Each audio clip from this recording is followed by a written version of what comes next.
오늘 죄의 본질이라는 제목으로 하나님 말씀 증거하겠습니다. 여러분, 기독교에는 핵심이 되는 주제들이 있습니다. 기독교의 핵심이 되는 주제들은 그래서 학술적으로도 많이 다뤄집니다. 그래서 신학을 배울 때 여러 갈래의 학문으로 나뉘기도 하고, 또한 그러한 이유 때문에 기독교 안에서도 이 핵심 주제들은 항상 논란의 중심에 오르기도 합니다. 그렇기에 이 주제들은 제가 서 있는 이 강단, 예배가 이루어지는 강단에서 이 중심 주제들은 반드시 돼야 하며 설교에서 언제나 빠져서는 안 되는 중요한 요소입니다. 우리가 보통 여러분도 다 판단하시잖아요. 설교를 듣고 판단이 들잖아요. 판단을 하는 게 좋은 건 아니지만 판단이 사람이니까 들지 않습니까? 그렇기에 우리가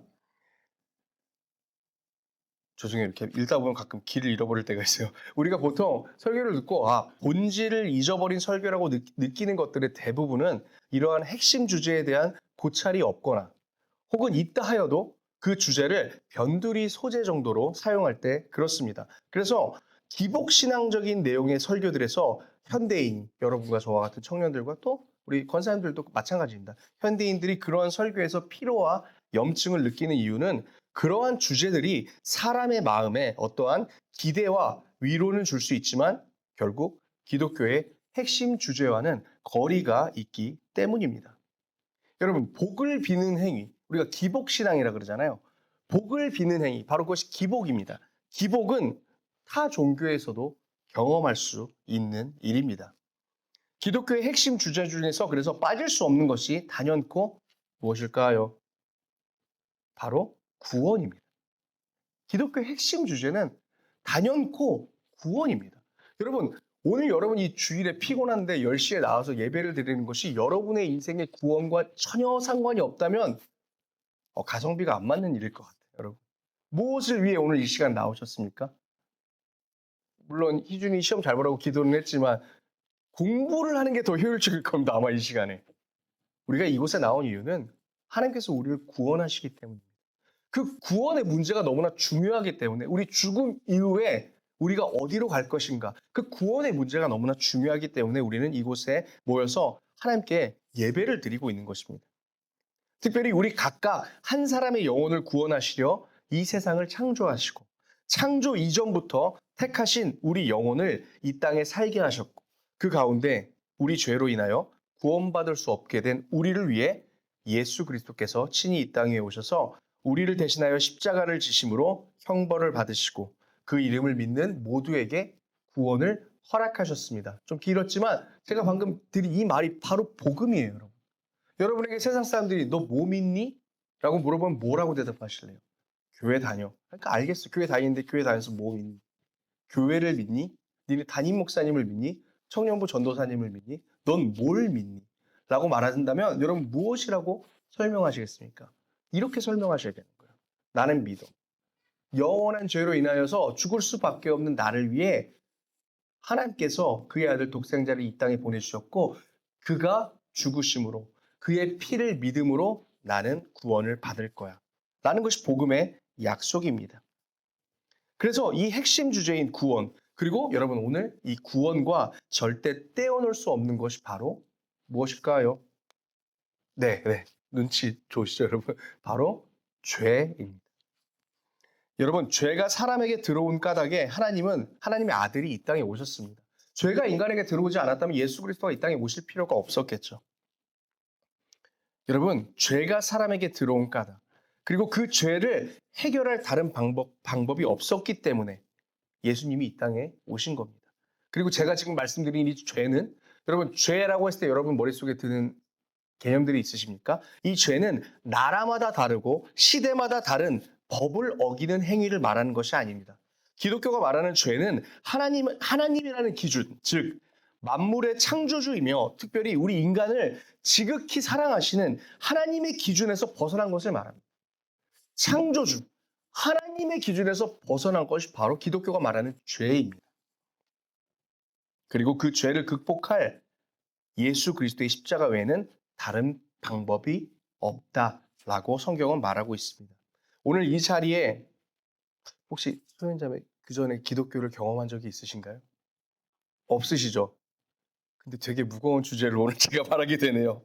아마도 오늘 이 자리에 기독교가 익숙하지 않으신 분들, 그리고 소연자매 빼고도 여러분 중에서도 익숙하지 않으실 수도 있어요. 늘상 다녔지만.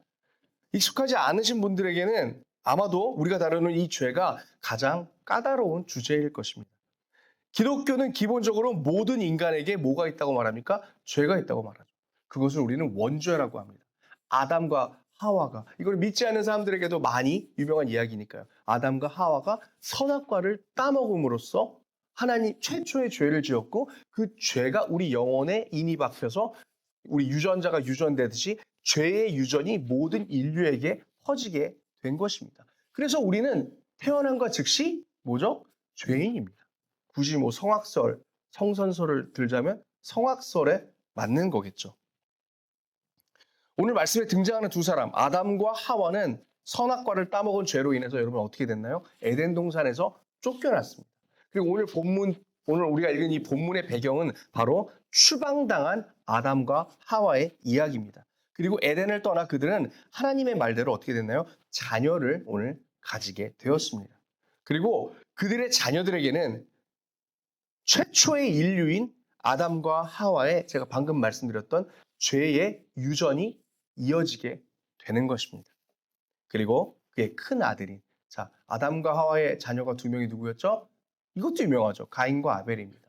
최초의 장남인 가인이 오늘 인류 최초의 죄 중에서도 살인죄를 저지르게 됩니다. 죄의 방향성이 바뀐 거예요, 여러분. 잘 보세요. 그 전까지 누구에게 죄를 졌죠?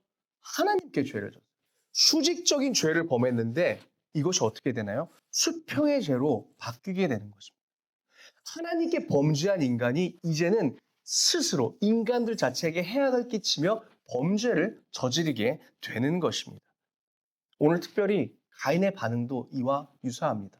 가인이 범죄를 하기 전에 오늘 본문을 읽으셨을 때 왜 화가 났죠, 이 사람이? 하나님이 내 재물을 받아주지 않았기 때문입니다. 아벨 때문에 화가 난 게 아닙니다. 아벨과 가인이 똑같이 하나님께 제사를 올렸는데 하나님이 안 받아주신 거예요. 가인은 첫 번째 죄를 지었습니다. 자신의 것을 받아주지 않으신 하나님을 탓한 것입니다. 자기를 돌아본 것이 아니라 하나님을 탓하고 하나님께 항변했습니다. 이것이 죄인 것입니다.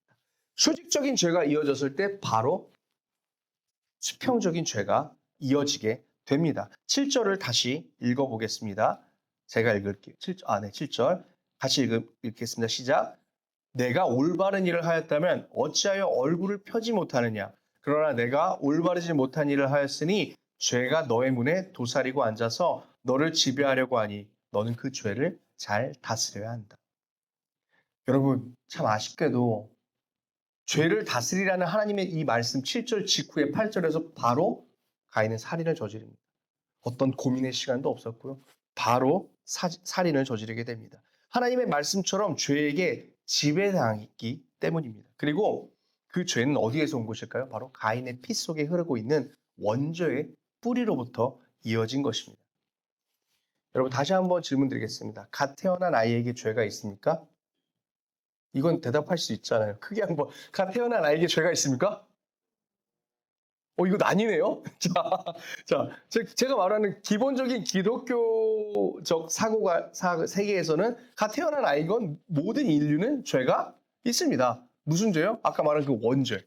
원죄가 내가 지은 것도 아니지만, 그래서 내가 지은 죄를 기독교 용어로 자범죄라 그래요. 내가 행했다. 그리고 자범죄의 원죄가 있는데 인간의 모두에게 원죄가 있다라는 거예요. 자, 그럼 여러분의 마음의 방향이 아니라, 여러분이 지지하는 내용이 아니라 방금 들으신 이 지식을 기반으로 다시 물어볼게요. 갓난 아이에게 기독교적으로 봤을 때 죄가 있습니까? 네. 그럼에도 불구하고 말씀 못 하시는 분들이 있죠. 차마 입이 떨어지지 않으시죠. 오래된 기독교의 문화 속에 자라신 분이라고 하면 아마 그렇다고 할 거예요. 가난하게 죄가 있나요? 네. 평생 죄를 짓지 않는 사람에게 죄가 있나요? 네.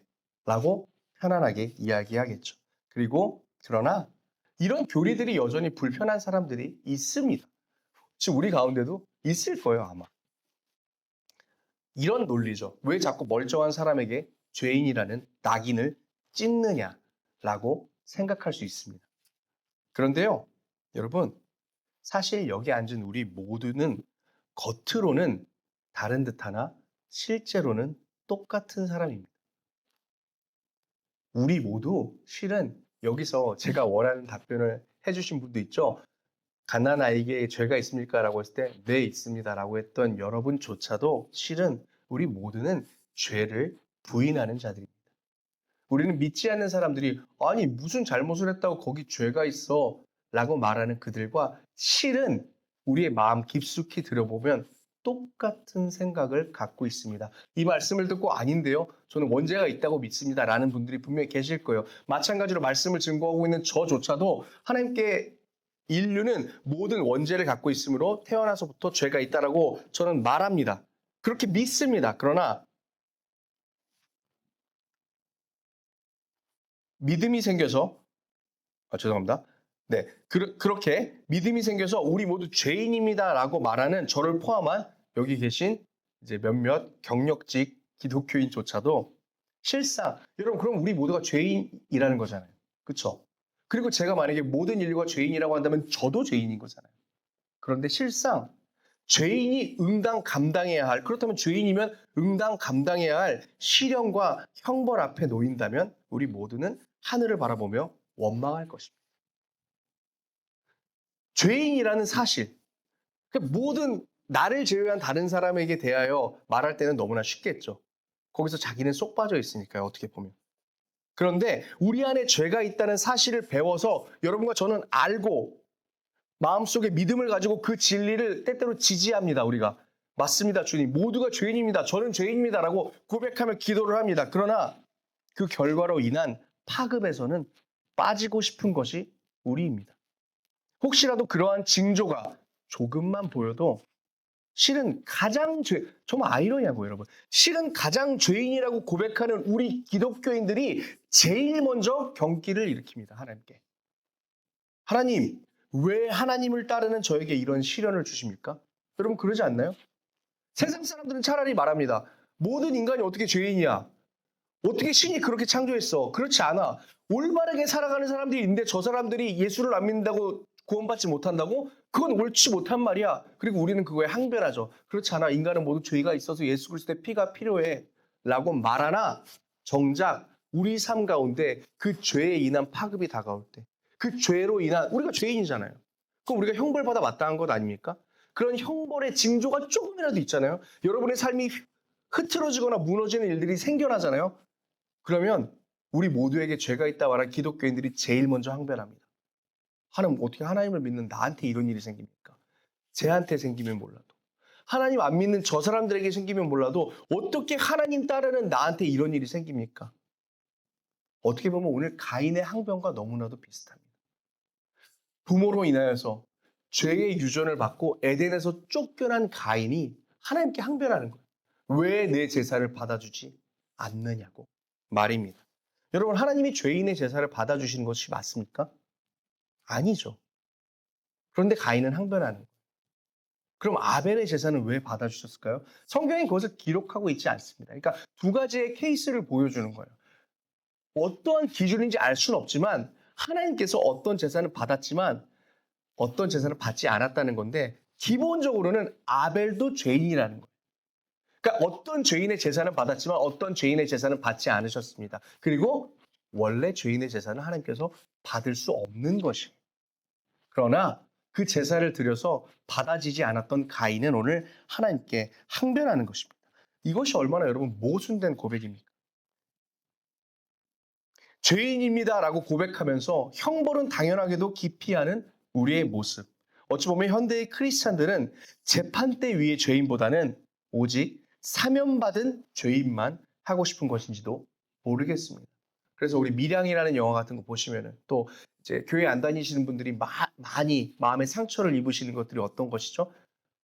마음껏 죄를 지어놓고서 나 하나님한테 회개했으니까 괜찮아. 하나님이 나를 사해 주셨어. 라는 뻔뻔한 반응을 볼 때 많은 넌 크리스찬들이 상처를 입고 기독교를 기피하게 되는 것 아닙니까, 여러분? 그러한 마음이 기조가 어디서 왔나요? 바로 이곳에서 온 것입니다.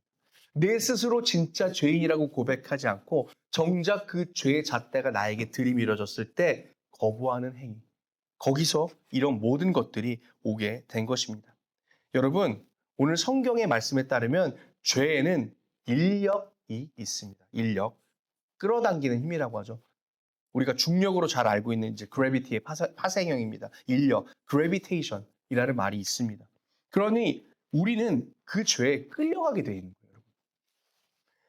우리의 영혼이 이 땅에서 우리의 영혼은 이 땅에서 오직 두 개의 인력의 영향을 받는데 하나는 죄이고 하나는 믿음입니다. 그래서 믿음이 없는 사람들은 이 크리스천으로서 신앙이 없는 사람들은 오직 죄의 인력에만 노출되게 됩니다. 그 인력을 거스를 어떠한 힘도 여러분 작동하지 않습니다.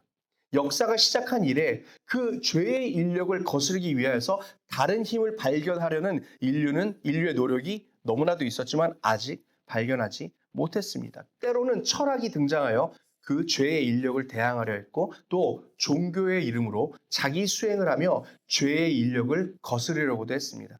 그러나 그것은 욕망으로 가득 찬 인간의 삶과 공존 불가했기에 모든 인류가 보편적 성취에 이르지 못했습니다. 여러분, 인류가 죄를 정복한 것 같으세요? 여러분, 내일 이후로 법이 없어진다고 하면 여러분, 이 사회가 혼란일까요? 안정일까요? 네, 이건 다 혼란이라고 말씀하시는 것 같네요. 안 봐도 비디오죠. 왜냐하면 우리 모두가 죄의 인력을 따라가고 있기 때문입니다. 그것을 사회적으로 가장 잡아줄 수 있는 안전장치가 법이죠. 우리 인간이 만든 법입니다. 사회법입니다. 그런데 세상은 이 죄의 인력, 인간이 다 죄를 지으니까 서로에게 그런 피해를 주잖아요. 수평적인 피해를.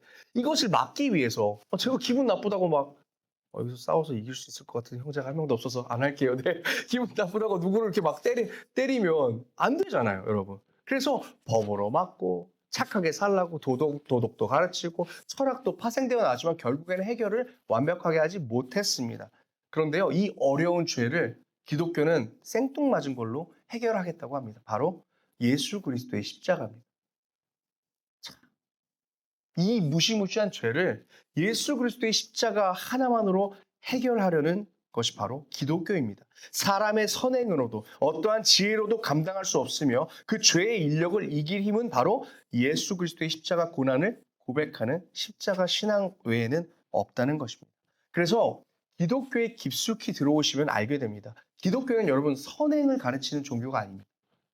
착하게 살라라고 말하는 것이 아닙니다. 하나님과 나 사이의 문제, 뭐죠 그게? 그게 바로 죄잖아요. 그 죄의 문제, 수직적인 문제가 해결되면 여러분 착하게 살라는 게 뭡니까? 다른 사람에게 피해 입히지 않고 같이 살아가는 거잖아요. 그 수직적인 문제가 해결되었을 때 수평적인 문제가 그 혼란이 사라지게 되는 것입니다. 그래서 기독교는 이 수직적인 문제를 해결하는 것에 더욱더 힘을 다하고 있습니다. 우리 여기 있는 여러분 모두 제 질문입니다. 잘 들어보세요. 여러분이 꼭 형사법을 어겨서 감옥에 갈 만한 죄를 짓지 않다 하더라도 우리는 많은 죄를 짓고 있습니다. 여러분 어쨌든 감옥 갈 죄를 안 지셨으니까 지금 이 자리에 앉아 계신데 그럼 제가 묻습니다. 여러분 올해 들어와서 죄 안 지으셨습니까? 속으로 대답하십시오. 네. 죄를 안 지은 사람이 어디 있습니까? 죄의 기준이 다를 뿐이지 여러분 부모님께 짜증 안 냈나요? 아무 이유 없이 다른 사람에게 짜증내지 않았나요? 다른 사람 미워한 적이 없나요? 여러분, 미움은 가장 큰 죄라고 성경에서 말하는데 우리가 그 죄에서 노출되지 않은 사람이 어디 있겠습니까?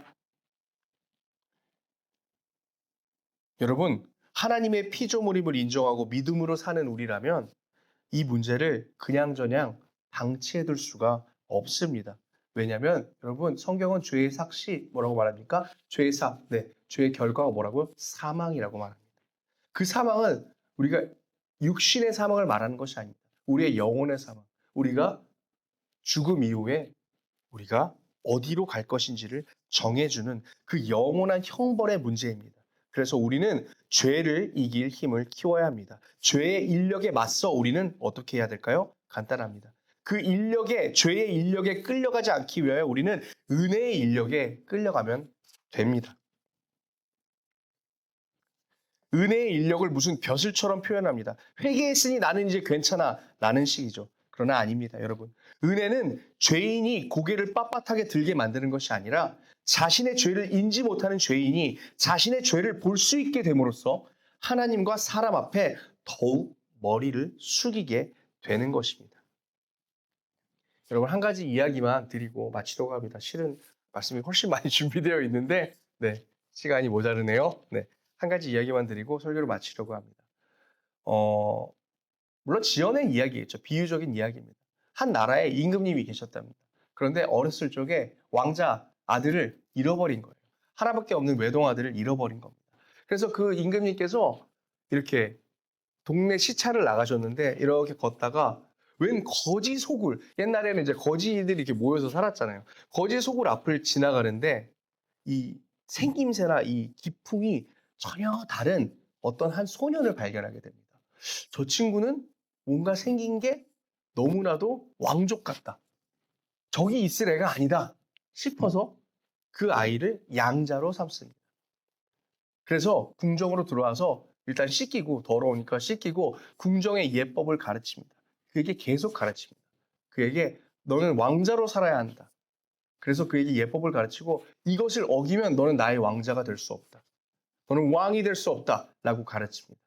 그렇게 몇 년의 시간이 지났습니다. 그런데 그에게 여전히 거지의 습성이 남아 있었던 것이에요.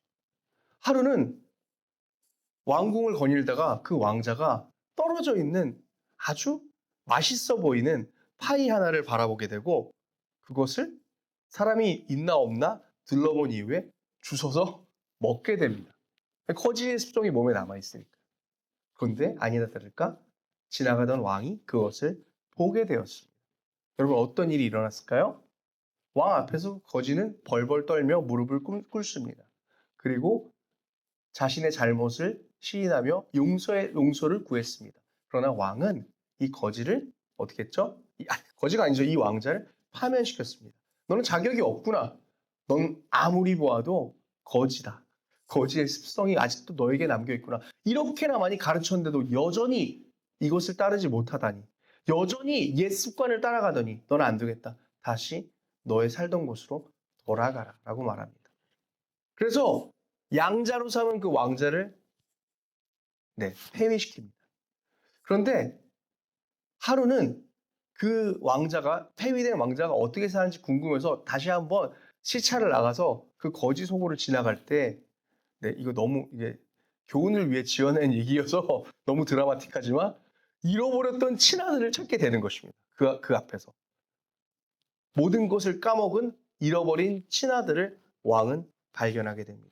당연히도 지극히 사랑스러운 마음으로 왕을 왕궁으로 다시 데리고 옵니다. 똑같은 작업이 반복됩니다. 씻기고 왕궁의 예법을 가르칩니다. 넌 거지가 아니야. 넌 거지가 아니야. 옛날에 내가 양자로 드렸던 사람인데 또 신하들이 와서 말하죠. 왕자님, 예전에 양자로 드린 왕자가 있는데 이 거지의 습성을 못 버려서 폐위됐습니다. 왕자님, 이것을 꼭 따르셔야 되고 왕자님이십니다. 이제 거지가 아니에요. 그런데 웬일입니까? 이 왕자조차도 그 거지의 습성을 버리지 못하여서 또 맛있어 보이는 파이를, 땅에 떨어진 파이를 주워 먹은 거예요. 그런데 왕이 봤을까요? 못 봤을까요? 이야기 전개상 봐야죠. 왕에게 들켰습니다. CCTV가 있나 봐요. 왕에게 들켰습니다. 아니면 그 파이가 시험이었나 봐요. 왕에게 들켰습니다. 이미 그 전례를 알고 있던 이 왕자는 겁에 질려 벌벌 떨며 왕 앞에 무릎을 꿇었습니다. 자, 왕이 이 왕자에게 무엇이라고 했을까요? 왕은 이렇게 말합니다. 자신도 그 전에 선배 거지와 같이 폐위될 것이고 큰 벌을 받겠다라며 공포에 떨고 있는 왕자에게 왕은 이렇게 말합니다. 얘야, 고개를 들어라. 너는 내 아들이 아니냐.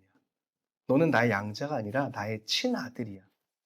그런데 얘야, 너는 더 이상 이런 걸 먹을 필요가 없단다. 여러분, 성령님께서 마치 임금 아버지와 같이 우리에게 이렇게 말씀하시는 거예요. 여러분, 얘야, 너는 더 이상 죄에게 유혹을 느낄 필요가 없단다. 너는 더 이상 죄로 인한 능력과 보상을 갈망하지 않아도 된다. 너에게는 누려야 할 궁전이 있고 먹을 수 있는 왕의 진미가 있고 찬란한 의복이 있다. 그것은 너의 노력이 아닌 너의 존재가 보장하는 것들이다. 내가 너의 아버지이기 때문이다. 네가 거지의 습성을 버리지 못하였어도 너의 존재가 나의 자녀이기 때문에 이 모든 것들을 보장할 수 있는 것이다. 그러니 자녀로서 네가 누려야 할 응당한 것들을 누리길 바란다. 사랑하는 청년부 여러분, 여러분은 하나님의 자녀입니다. 실은 우리 오늘 처음 방문해 주신 우리 소연 자매도 소연 자매님은 모르셨겠지만 하나님의 자녀예요. 우리가 그 자녀임을 잊고 살기 때문입니다. 우리는 빛의 자녀입니다. 여러분 자녀로서의 권한을 누리십시오. 무엇입니까? 여러분 죄의 유혹을 느낄 필요가 없습니다. 여러분 죄를 짓지 마세요가 아니에요. 여러분은 죄를 지을 필요가 없습니다. 여러분 이 사실을 반드시 기억하십시오. 여러분 죄에게 지지 마십시오. 죄의 인력에 끌려가지 마십시오. 우리 하나님의 인력에, 그 믿음의 인력에, 그 신앙의 인력에, 그 사랑의 인력에 끌려가는 우리가 되기를 간절히 소망합니다. 여러분, 하나님께서 여러분을 바라보시며 여러분을 끌어당기는 그 죄의 인력의 반대편에서 여러분을 언제나 부르십니다. 나의 자녀야. 어서 빨리 고개를 들고 네가 누려야 할 왕의 자녀로서, 하나님의 자녀로서, 빛의 자녀로서 누려야 할 그 권리들을 누리는 네가 되길 바랍니다. 여러분 이번 한 주 살아갈 때 여러분 수많은 죄의 유혹이 있을 것입니다. 죄가 여러분을 지배하려 합니다. 오늘 본문처럼 여러분에게 죄를 짓게 만들고 여러분 죄를 지으면 그 죄는 더 큰 죄를 짓게 만듭니다. 죄의 인력이 있기 때문에 여러분 그것을 거스르는 우리 모두가 되기를 간절히 소망합니다. 우리 이런 마음으로 함께 오늘 너무 시간이 지나서 바로 함께 기도하겠습니다.